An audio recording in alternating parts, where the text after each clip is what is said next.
Jumpa lagi nih Pak Arno. Iya nih ya. Dari materi kita terakhir.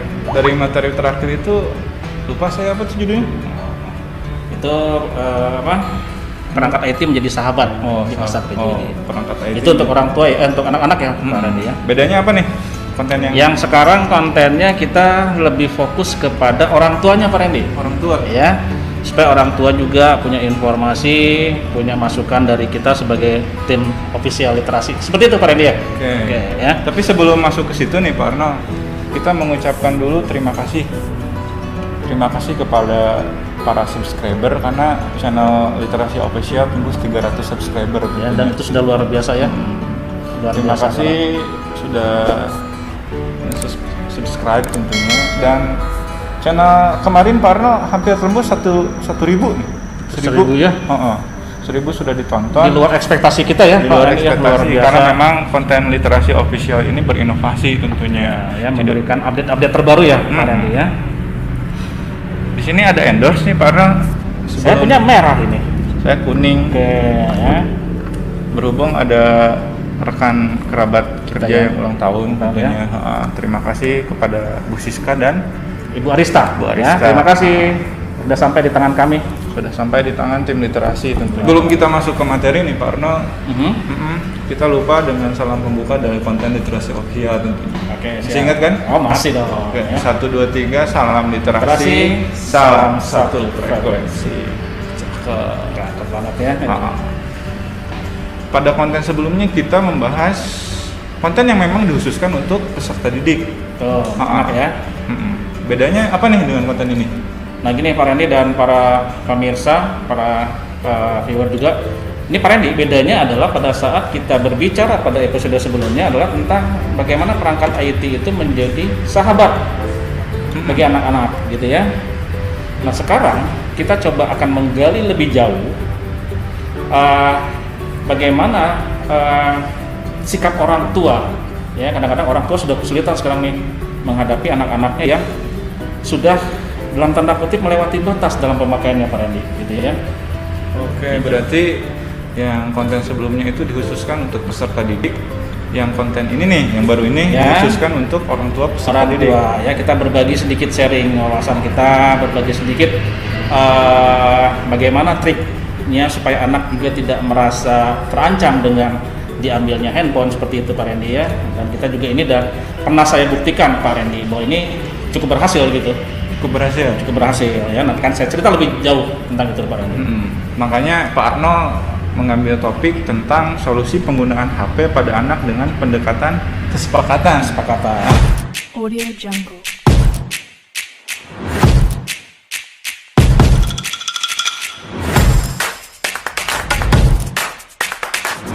Audio Jungle.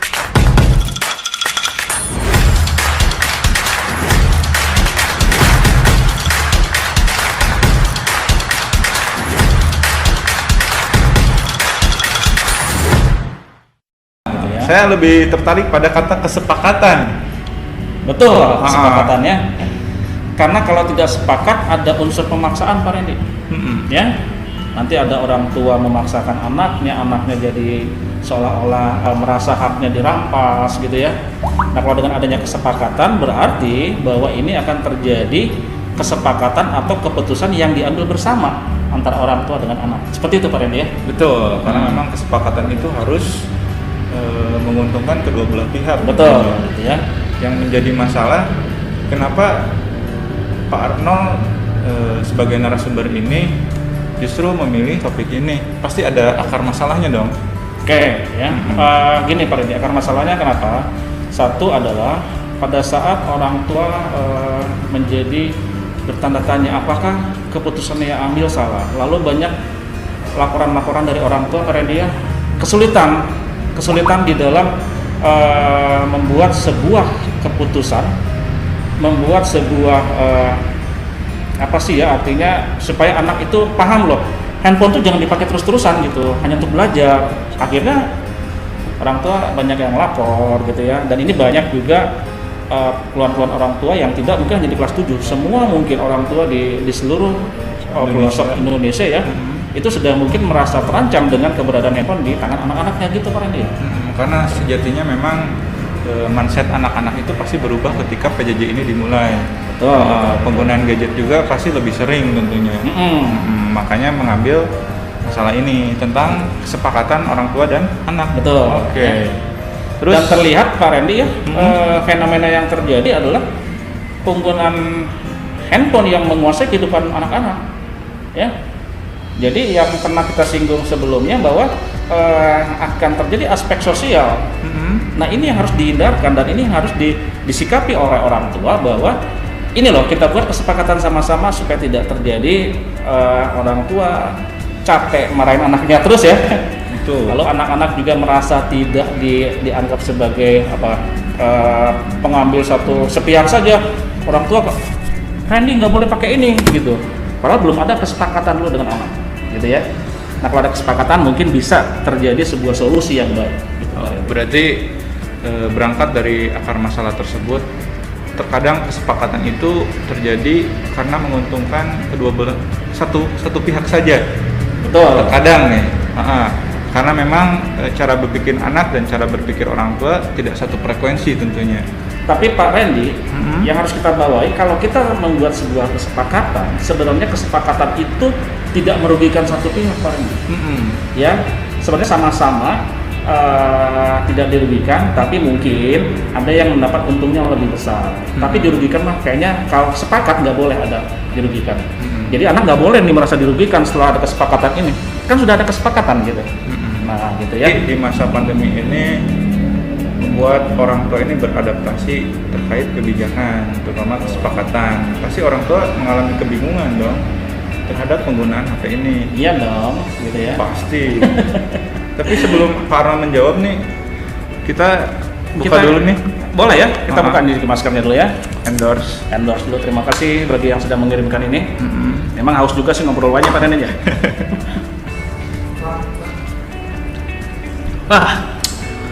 Seger banget nyepol. Menyegarkan endorse-nya. Yuk, udah siap? Oke, siap. Nah, jadi gini Pak Randy ya. Ini kan fenomena PJJ udah setahun ini ya. Nah, memang orang tua tidak bisa punya kekuatan untuk menahan handphone. Tapi fenomena yang terjadi adalah pada saat mereka dulu yang sebelum masa pandemi ya, orang tua banyak memberikan handphone pada anak supaya apa? Satu, anaknya diam. Dari kecil sudah dibiasakan. Saya setuju tuh. Ya, supaya diam. Anaknya bapak ibunya mungkin nonton drama Korea, benernya. Suka tuh drama Korea? Bukan drama Korea mungkin. Yang drama sinetron. Sinetron Indosiar atau SCTV lah. Sinetronnya, tapi kita bukan iklanin tentang drakornya atau sinetronnya. Nah, pada saat orang tua memberikan handphone pada anak Pak Randy, itu biasanya tidak memikirkan jangka panjangnya, gitu ya. Anak minta kekinian kasih handphone, gitu. Tapi tidak dilihat nanti efek pada saat mereka menerima handphone ini. Efeknya apa tuh? Pada saat mereka tidak memikirkan lebih jauh tentang efeknya apa, akhirnya ini yang menguasai kehidupan anak-anak mereka. Akhirnya mereka sebel pada saat barang kecil ini menguasai kehidupan anak-anaknya. Itu ya. Berarti ada kesalahpahaman, gitu ya. Bagaimana kebijakan dari tidak semua orang tua tentunya, tapi tidak kebanyakan orang tua seperti itu. Memang yang masuk juga Pak Randy, yang keluhan kepada saya gitu ya. Dan saya lama jadi wali kelas seperti itu, Pak Randy juga wali kelas kan. Banyak yang bilang, Pak saya kewalahan anak saya pegang handphone terus, Pak anak saya susah dihilangkan main game terus. Nah karena awalnya itu akar masalahnya Pak Randy, memberikan tanpa pernah memikirkan efek dari pemberian. Efek panjangnya berarti fenomena HP berkuasa tanpa batas terhadap peserta didik itu lahir dari situ ya Pak? Betul sekali Pak Randy, betul sekali. Gitu ya. Jadi inilah yang tidak terpikirkan atau memang ya sudahlah anak penting punya anak anteng gitu ya. Tapi pada saatnya jadi ini yang berkuasa atas kehidupan anak, berkuasa penuh sih gitu ya. Kadang disuruh, kamu Pak Tisna mandi dulu misalnya gitu. Tanggung Pak, lagi main game nih kagok satu level lagi atau gini-gini. Itu seperti itu Pak. Dan itu sering terjadi. Sering banget terjadi. Berarti awalnya dari salah memberikan handphone itu niatnya untuk apa? Dan pada saat memberikan tidak membuat kesepakatan Pak Randy. Gitu ya.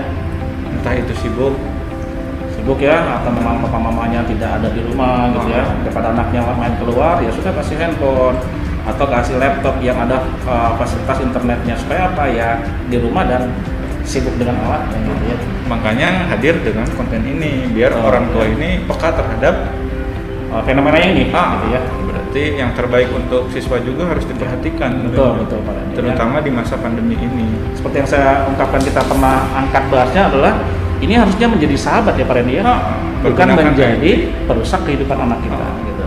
Ada quotes yang dari konten kemarin, pergunakan IT sebagai sahabat gitu bukan ya, sebagai musuh atau perusak kehidupan kita ya. Kayak gitu. Ngena tuh Pak Arno sebenarnya ya. Gitu ya. Enak nih Pak Arno, sudah sampai kepada fenomena yang terjadi dari akar masalah tadi. Akar masalahnya sudah dideskripsikan oleh Pak Arno, kemudian fenomena yang terjadi itu seperti ini memang. Dan fenomena satu lagi, apa tuh? Punya saya udah ambil itu, habisnya segini. saya belum habis karena asem banget. Anda salah memilih ya. Oke. Saya salah memilih, tapi saya berterima kasih tentunya. Dan salah memilih harus bertanggung jawab, betul ya. Dari tadi Parno nih, balik lagi ke benang merah. Fenomena yang terjadi ini, HP berkuasa untuk peserta didik. Kemudian ada satu fakta menarik nih, orang tua menjadi kewalahan tentunya terhadap fenomena tersebut. Jadi bagaimana kebingungan mengambil kebijakan? Iya, karena apa Pak Randy? Ya, kewalahan, anaknya sudah nggak bisa diatur lagi. Pasti. Ya? Kehidupan anaknya sudah diatur sama handphone. Iya. Ya, sudah perangkat komputer. Akhirnya kewalahan, bagaimana saya harus mengatasi ini? Bagaimana memutuskan anak ini berinteraksi dengan handphone, gitu ya. Tapi kita orang tua juga tahu kan bagaimana batas-batas menutup interaksi dengan handphone anaknya, dan bagaimana untuk membiarkan anaknya berinteraksi dengan handphone. Seperti kita, apalagi di masa PJJ ini kan anak wajib untuk pegang perangkat, gitu ya. Tapi pada saat di luar itu orang tua jadi kebingungan, kewalahan. Pak, anak saya susah diberhentikan. Pak, anak saya nggak belajar. Pak, anak saya bangunnya kesiangan. Kenapa? Main handphone, main game sampai pagi, sampai subuh gitu ya. Sehingga tukang ronda wae gitu.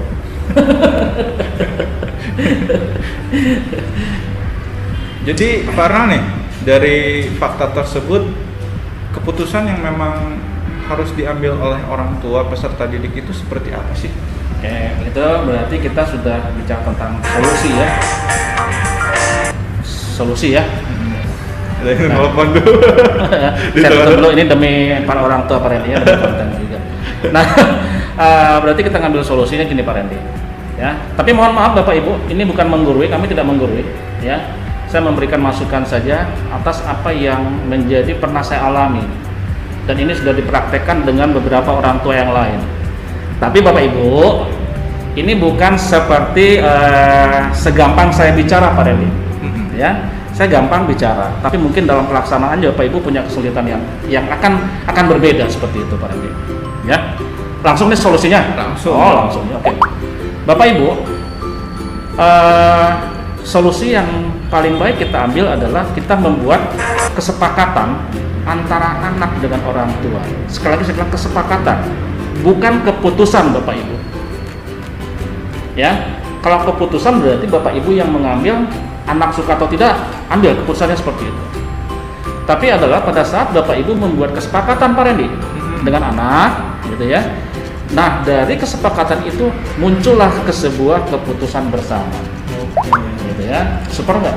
Super sekali ya. Maksudnya ya, lanjut lagi. Oke? Oke. Nih, dari tadi kan bukan berawal dari keputusan, tapi berawal dari kesepakatan. Dari kesepakatan muncul sebuah keputusan. Berarti memang tidak semua orang tua nih. Berarti kebanyakan orang tua itu berawal dari keputusan.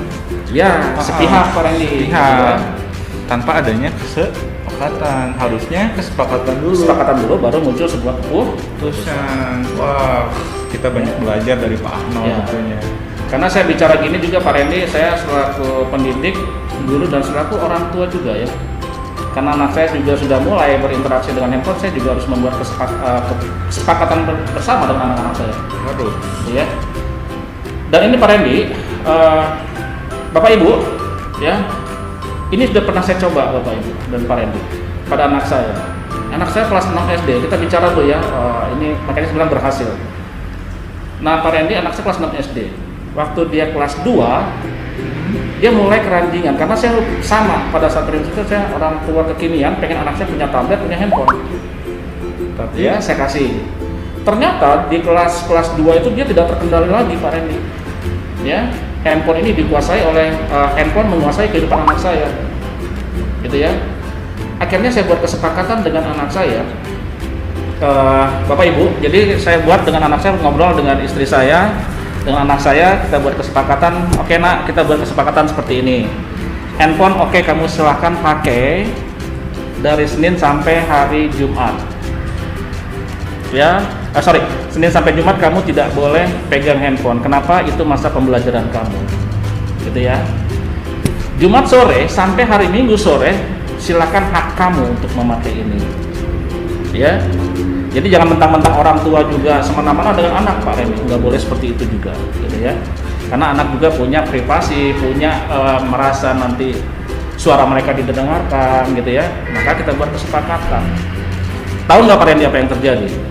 Apa tuh? Anak saya 3 bulan pertama itu uring-uringan, emosional, sangat emosional. Karena belum biasa tentunya. Kenapa? Hak dia saya rampas, tapi dengan kesepakatan lah ya. Akhirnya emosional, sampai istri saya bilang, udah kita kasih aja lah, kasihan dia uring-uringan terus marah-marah. Berarti hampir menyerah tuh. Hampir menyerah, istri saya, bukan saya. Saya mah tetap fight gitu ya, karena saya ingin anak saya bisa menjalani itu dengan baik. Saya tidak mau anak saya dibunuh dengan ini Pak Randy. Ya. Nah, gitu. Akhirnya anak saya 3 bulan uring-uringan seperti itu. Akhirnya istri saya maunya, saya bilang jangan. Pada saat kita menyerah, anak tahu. Pada saat dia uring-uringan marah-marah, itulah senjata mereka untuk melawan kita. Tentunya. Akhirnya istri saya bilang, oke, terserah kamu saja. Oke, kita tetap jalani. Bulan keempat Pak Randy, dia sudah stabil lagi, gitu ya. Bulan keempat, saya coba gini Pak Randy, saya simpan handphone, saya simpan tabletnya, lalu saya garis Pak Randy di sini, tipis ya. Lalu saya biarkan, apakah dipakai atau tidak? Ternyata tidak dipakai Pak Randy, luar biasa, gitu ya. Kalau Pak Randy ngambil kan, kalau Pak Randy tidak tahu saya garis kan, Pak Randy nyimpan di mana wae, benar tuh? Betul kan? Saya lihat, oh kok tidak berubah posisinya, berarti anak saya cukup mematuhi komitmen atau kesepakatan yang kita buat bersama. Tadi sudah dijelaskan, Pak Arnold mengingatkan kembali nih topik utamanya itu, yaitu solusi penggunaan HP pada anak dengan pendekatan kesepakatan. Tadi sudah dijelaskan oleh Pak Arnold sebagai narasumber. Topik ini berawal dari akar masalah tentunya, kenapa ini bisa terjadi, kemudian fenomena yang terjadi memang HP ini berkuasa, terutama untuk peserta didik. Jadi peserta didik itu tidak tahu kapan harus memakai HP secara bijak. Betul. Kemudian fakta yang menariknya justru orang tua ini kewalahan. Betul. Karena tidak bisa membedakan mana kesepakatan, mana keputusan. Tadi yang menarik. Nah, terkait dengan keputusan nih Pak Arno dan kesepakatan ini, solusi apa sih yang harus diberikan oleh orang tua peserta didik agar entah itu kesepakatan, entah itu komitmen untuk anak tercintanya itu bisa menguntungkan kedua belah pihak nih. Oke, Pak Randy, Bapak Ibu semua dan para orang tua yang mempunyai masalah yang sama, bagaimana menghadapi fenomena anak selalu tergantung pada handphone di masa PJJ gini atau di luar PJJ juga Bapak Ibu, para orang tua. Jadi gini Pak Randy ya, sebenarnya itu harus dibuat kesepakatan Pak Randy, bukan keputusan. Kalau keputusan biasanya diambil oleh satu pihak, ya, di mana satu mungkin merasa dirugikan, yang satu merasa dirugikan. Tetapi para orang tua sebaiknya duduk bersama Pak Randy, ya, para orang tua ataupun anggota keluarga yang lainnya, siapapun yang ada di rumah situ. Kenapa? Supaya kesepakatan yang dibuat itu diketahui oleh semua anggota keluarga inti, gitu ya. Nah, kenapa? Nanti supaya muncul komitmen dari para orang tua dengan setelah munculnya keputusan berdasarkan hasil kesepakatan seperti itu. Berarti keputusan itu asal hadir dari Kesepakatan, ya, gitu ya. Nah, Bapak Ibu para orang tua, kesepakatan itu di masa PJJ mungkin akan sulit Bapak Ibu ya.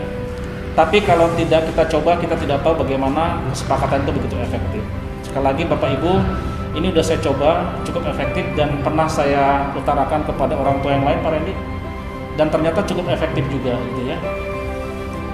Kalau kesulitannya dulu saya pakai di Senin sampai Jumat tidak boleh pegang handphone. Sekarang kan nggak bisa Pak Randy ya, bisa. karena Senin sampai Jumat belajar kan harus pegang handphone. Nah berarti kita harus membuat kesepakatan yang lain. Contohnya gimana? Kamu boleh pegang handphone ya setelah kita duduk rame-rame gini Pak Randy ya, duduk dengan kita. Buat kesepakatan yang tertulis. Nomor satu misalnya, kamu hanya boleh pegang handphone sampai jam 3 sore dari Senin sampai Jumat. Contoh saja para orang tua yang terhormat. Lalu, oke, nanti setelah jam 3, kamu tidak boleh gunakan itu. Kalau ada perlu, mungkin bisa orang tua yang melacak handphone itu atau yang membuka handphone itu. Ya. Lalu mungkin yang poin yang ketiganya adalah bagaimana kesepakatan itu buat dan ada aturan yang membuat istilahnya undang-undang gitu ya. Undang-undangnya kalau anak melakukan pelanggaran maka ada konsekuensi yang harus diterima oleh anak. Supaya anak sadar gitu. Sadar betul bahwa semua perlakuan, semua tindakan yang dibuat ada konsekuensinya. Jadi keterbukaan itu perlu gitu ya. Dan yang satu yang paling penting adalah yang saya bilang komitmen Pak. Paling susah nih. Ya komitmen ya. Saya Pak Randy buat komitmen, ada anak. Mungkin Pak saya lemah di komitmen. Nanti anak datangnya ke saya nih. Pastilah. Bukan ke Pak Randy. Iya. Ya. Karena nanti saya lemah, akhirnya saya memperbolehkan. Ya, tahu. melanggar aturan ini. Pak Randy nggak bisa sepakat dengan itu. Oke. Seperti itu tidak boleh lagi. Nah, jadi maksud saya adalah buat kesepakatan bersama dan itu harus dipatuhi oleh semua anggota keluarga.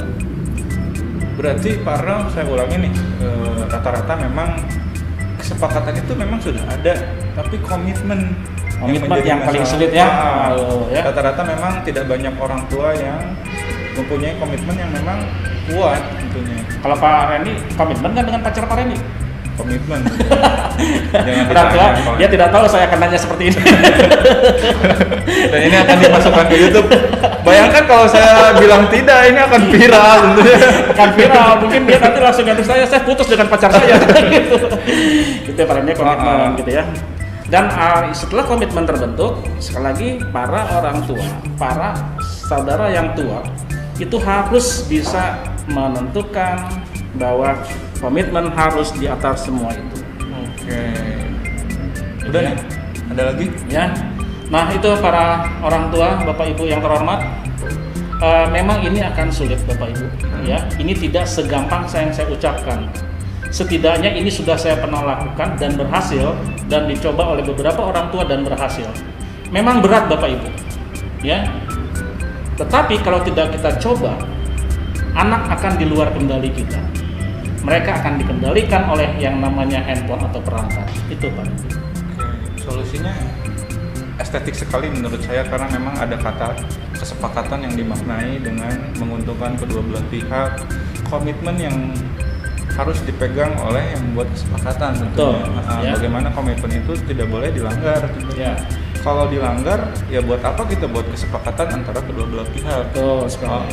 Intinya itu sebenarnya. Ya, Pak Randy seperti itu. Jadi solusi penggunaan HP pada anak dengan pendekatan kesepakatan itu bisa tercipta kalau ada dua kata kunci ini, kesepakatan yang memang menguntungkan dua belah pihak, Betul? dan komitmen yang dipegang oleh masing-masing pihak tersebut. Ya. Jadi Ya. satu frekuensi kalau Satu literasi frekuensi. bilang satu frekuensi. Ada quotes nggak nih, Parno? Oke ya, Bapak Ibu, Pak Randy, orang tua yang saya kasihi, bahwa memberikan semua kepada anak itu bukan berarti menyayangi. Pada saat Bapak Ibu memberikan sesuatu, Ibu harus memikirkan apa nanti ke belakangnya dan buat kesepakatan untuk menghasilkan sebuah komitmen. Seperti itu Pak Randy, ya. semoga menyentuh orang tua peserta didik yang memang disibukkan untuk mendidik juga anak-anak di masa Betul. pandemi tentunya. Terima kasih Pak Arno nih udah memberikan konten yang bermanfaat untuk orang tua. Kemarin Oke. peserta didik, sekarang orang tua. Ya, kita harus sentuh semua lapisan. Pak Randy. Untungnya kita di endorse nih Pak Arno. Minum lagi tuh sedikit. Dan dikit lagi Bapak Ibu. Tapi kita tidak pernah bosan untuk mengingatkan. Betul. Jangan lupa subscribe, like, dan Lonceng nyalakan. dibunyikan. Ting ting. Ya. Kita tutup dengan salam literasi lagi nih Pak. Oke, siap. Salam literasi, salam satu frekuensi. Semoga bermanfaat orang tua, peserta didik yang menonton. See you. See you.